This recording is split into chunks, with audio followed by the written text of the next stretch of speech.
Well, hey, good morning, Crosstown. This is Pastor Tim. I have your On Your Mark devotional for today, and we're looking at Mark chapter 15, verses 16 through 20. Let's take a look.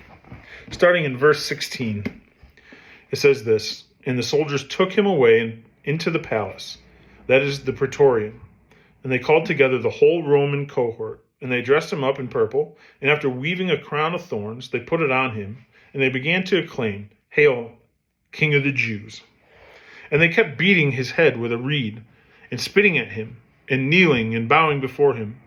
And after they had mocked him, they took the purple off of him, and put his garments on him, and they led him out to crucify him." Have you ever seen the show Undercover Boss? You know, where the boss of a company goes to like a different franchise and just to see how things are going, see how the processes run and stuff like that. And through the TV show, through the process of the undercover boss, sometimes they find really good employees who really are hard workers, have heart to do a good job, and you know, at the end of the show, they're really pleased with that worker, and sometimes they really bless them, like bringing them up to management or sending them to school or whatever it is. And then you have the employees who really are trash. They're just not good employees.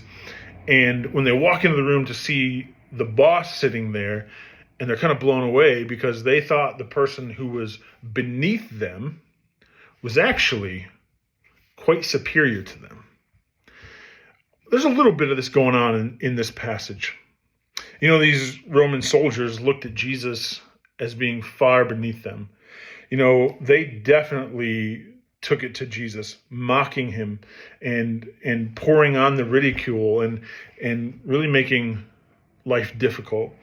It says, you know, that they dressed him up in purple, mocking him.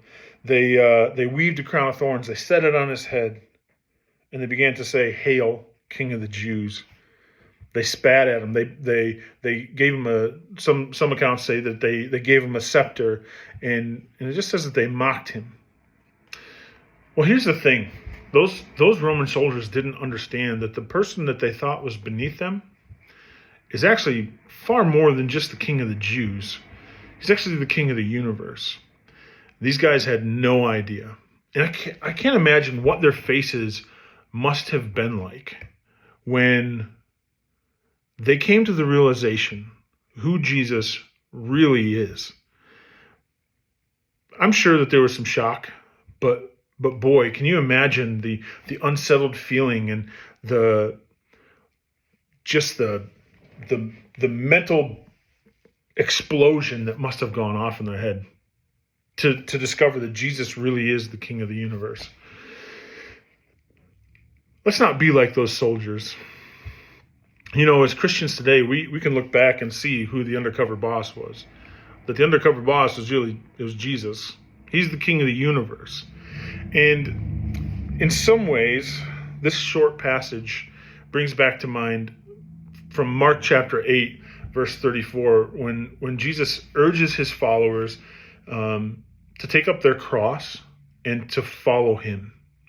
You know, maybe we aren't going to have a crown of thorn placed on our head. Nobody's going to wrap us in purple or hand us a scepter and fall at our knees and mock us as Christians. But certainly we should, and Jesus even said, in this world, we're going to have trouble. Jesus had trouble in this section, certainly in this section here, where he was mocked. And the guards called the whole cohort, which would have been a lot of soldiers.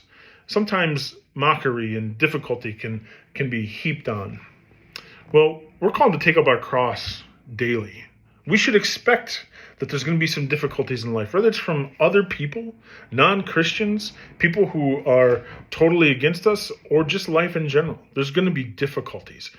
But here's the thing that we know, and it's the same thing that Jesus knew, that he is the King of the universe. And in the end, he wins. And there's an awful lot of hope and peace and comfort in that. Because Jesus said, again, in this world you're going to have trouble, but I leave you my peace. And we should have peace in knowing that we know who the King of Kings is. We know who the King of the universe is. And he wins. Hey, hope this is a blessing to you today. Love you, church. Have a great day.